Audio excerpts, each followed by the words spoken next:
आणि जोकर काढायचा आहे विदूषक. या तीन पैकी एक काढायचा आहे, तीन नाही काढायचं. तीन पैकी एक मोठ्या आकारात काढायचं आणि छान पैकी पूर्ण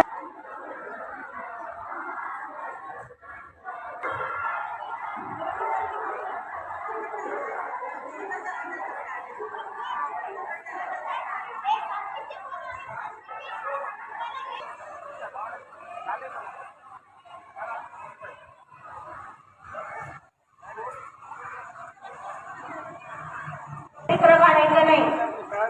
त्यांच्या मागच्या बाजूला थोडा पेज जे आहे ना तिथे चित्र काढा. नमस्कार. नांदेड शहरातील महात्मा फुले हायस्कूल बाबानगर या शाळेत विद्यार्थ्यावर बालसंस्कार होण्यासाठी आज 29 नोव्हेंबर 2025 रोजी शाळेमध्ये बालचित्र